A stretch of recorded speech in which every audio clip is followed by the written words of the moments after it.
Hello दोस्तों, कैसे हैं आप सभी। उम्मीद करता हूं आप सभी बहुत ही अच्छे होंगे। तो आज की इस वीडियो में हम पढ़ने वाले हैं क्लास 9 और क्लास 11 रसायन विज्ञान का बहुत ही इंपॉर्टेंट टॉपिक जो है रदरफोर्ड का परमाणु मॉडल, या हम इसे रदरफोर्ड का परमाणु सिद्धांत के नाम से भी जानते हैं। तो क्या इस सिद्धांत में हमें बताया गया, तो इस वीडियो में हम समझेंगे और बहुत ही आसानी तरीके से आपको समझ में आएगा। तो चलिए दोस्तों अपने टॉपिक को शुरू करते हैं। तो यहाँ पे हमने लिखा है रदरफोर्ड का परमाणु मॉडल। अब भैया रदरफोर्ड ने इस परमाणु मॉडल में क्या बताया, इसको जानने से पहले ये मॉडल कब आया इसको हमें जानना चाहिए।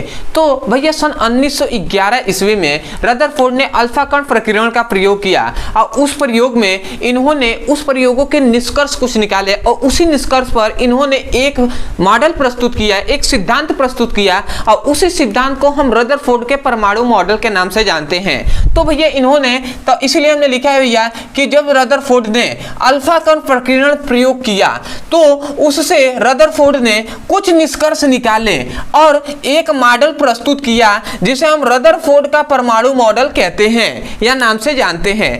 अब इस मॉडल में इन्होंने कुछ बातों को बताया है। ये जो बातें हैं, ये वाले जो पॉइंट्स है, ये बहुत ही इंपॉर्टेंट है, यही आपको लिखना है एग्जाम में। ठीक है, तो आपको सबसे पहला इन्होंने बताया, सबसे पहला पॉइंट, तो सबसे पहला थोड़ा सा मैं यहाँ पे कुछ बातें बता दूं, थोड़ा सा बेसिक। तो इन्होंने क्या कहा कि एक कोई भी परमाणु है, ठीक है, जो परमाणु होता है, इन्होंने सबसे पहले ये बात बताया कि जो परमाणु होता है उसका अधिकांशतः भाग खाली होता है, खोखला होता है। दूसरी बात बताया कि इसके बीच में क्या होता है, नाभिक होता है, ठीक है, और इसका नाभिक क्या होता है, धनात्मक होता है, मतलब धनावेश होता है। इसके चारों ओर क्या होते हैं भैया, कक्षाएं होती हैं और कक्षाओं में क्या होती हैं, इलेक्ट्रॉन होती हैं। कक्षाओं में क्या होती है भैया, इलेक्ट्रॉन होती हैं, इन्होंने बताया था। किन्होंने भैया, रदरफोर्ड ने अपने परमाणु मॉडल में ये बात सबसे पहले बताई। ठीक है, तो इतनी बात आपको जानेंगे कि सबसे पहले क्या होती है, जो परमाणु होते हैं वो खोखला होता है, उसके बाद इनके बीच में नाभिक होता है और नाभिक के चारों ओर क्या होते हैं, इलेक्ट्रॉन होते हैं। याद रखेंगे दोस्तों, उस समय नाभिक की भी खोज नहीं हुई थी। इन्होंने कहा था भैया कि क्या इसके बीच में एक केंद्रक होता है, ठीक है, जो क्या होता है, धनावेश होता है, और उसी पर इन्होंने कुछ कुछ बातें बताई, उसको हम जानते हैं। सबसे पहला पॉइंट कि जो परमाणु होता है वो अति सूक्ष्म, गोलाकार तथा विद्युत उदासीन कण होता है। जो परमाणु होता है, ये परमाणु है, तो परमाणु जो होगा वो अति सूक्ष्म होगा, गोलाकार होगा तथा क्या होगा, विद्युत उदासीन कण होगा। तो आशा करते हैं सबसे पहला पॉइंट समझ गए होंगे। दूसरा पॉइंट इन्होंने ये बताया कि परमाणु का समस्त धनावेश व द्रव्यमान परमाणु के केंद्र में होता है। इन्होंने क्या कहा, सबसे इंपॉर्टेंट ध्यान दीजिएगा, इस परमाणु का सबसे मतलब पूरा जो समस्त धनावेश भाग है वो इसके नाभिक में ही होता है, मतलब इसके केंद्र पर ही होता है। नाभिक कभी नहीं कहा था, इसके केंद्र में होता है, या इसका पूरा अगर द्रव्यमान कहा जाए तो इसके केंद्र पर ही स्थित होता है।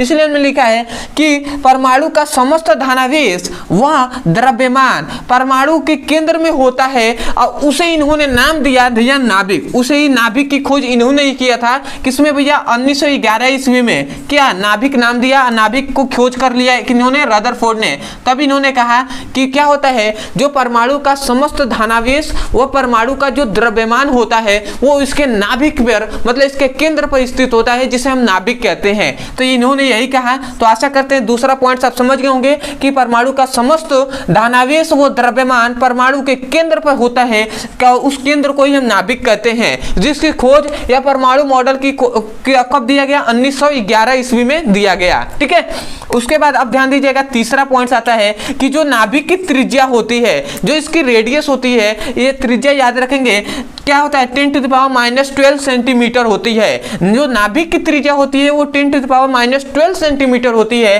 और याद रखेंगे जो परमाणु की त्रिज्या होती है वो 10⁻⁸ सेंटीमीटर होती है।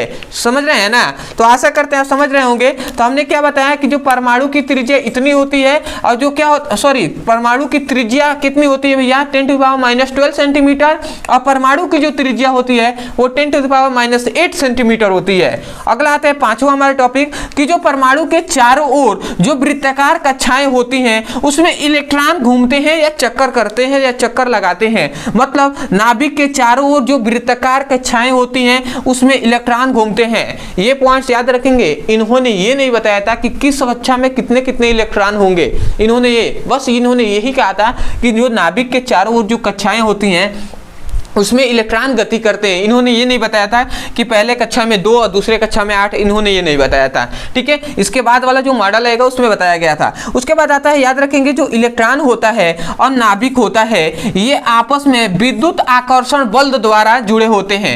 नाभिक हम जानते हैं धनात्मक है और ये क्या है, इलेक्ट्रॉन जो होते हैं वो ऋणात्मक है। तो धनात्मक और ऋणात्मक आपस में जुड़ते हैं ना, तो ये किसके द्वारा, विद्युत आकर्षण बल द्वारा जुड़े होते हैं, या हम इसे विद्युत मतलब स्थिर विद्युत आकर्षण बल के भी नाम से जानते हैं, या इसे हम अभिकेंद्र बल के भी नाम से जानते हैं। तो या तो अभिकेंद्र बल के ये, या भैया स्थिर विद्युत आकर्षण बल के ये, या विद्युत आकर्षण बल द्वारा जुड़े होते हैं। तीनों में से आप कोई भी कह दीजिएगा। तो आपको पता चल गया, नाभिक और इलेक्ट्रॉन आपस में स्थिर विद्युत आकर्षण बल द्वारा आपस में जुड़े होते हैं, जिसके कारण क्या होता है, ये इलेक्ट्रॉन चारों ओर गति करता रहता है।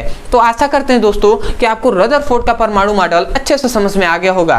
तो मैं यही कहूंगा, यदि सच में आपको इस वीडियो से सीखने को मिला हो, यदि समझ में आया है, तो सबसे पहले तो चैनल को सब्सक्राइब कर दीजिएगा, क्योंकि आप भी देख सकते हैं कि चैनल की आपकी सपोर्ट की बहुत ज़्यादा जरूरत है, अभी उतने ज़्यादा सब्सक्राइबर नहीं है। तो आशा करते हैं आप समझ गए होंगे। अदरवाइज यदि किसी भी क्लास का कोई भी टॉपिक समझ में नहीं आता है फिजिक्स और केमिस्ट्री में, तो केवल उस टॉपिक का नाम लिखना है यूट्यूब पर, अंत में हमारे चैनल का नाम लिख देना है पीबीसी ब्रदर सर, या हमारे मेन चैनल का नाम लिख देंगे ब्रदर सर, आपको वीडियो मिल जाएगा, वहां से जाकर अच्छे से पढ़ाई कर सकते हैं। अदरवाइज यदि किसी भी क्लास का फिजिक्स और केमिस्ट्री का चैप्टर वाइज सीक्वेंस में एक करके वीडियो को पढ़ना चाहते हैं, अपने सिलेबस को कंप्लीट करना चाहते हैं, तो आपके लिए यहाँ पे नंबर दिया जा रहा होगा। इस नंबर पे क्लास 9 से लेकर क्लास 12 तक के किसी भी क्लास का फिजिक्स और केमिस्ट्री का लिंक यहाँ से प्राप्त कर सकते हैं व्हाट्सएप नंबर द्वारा, ठीक है। इस व्हाट्सएप नंबर पे मैसेज कर देना है कि क्लास 12 या क्लास 11 या class 9 physics chemistry all video link, तो आपको वीडियो का लिंक दे दिया जाएगा। तो आशा करते हैं आप समझ गए होंगे। तो चलिए दोस्तों, आज के लिए इतना ही, मिलते हैं अगली वीडियो में, तब तक के लिए धन्यवाद। जय हिंद, जय भारत।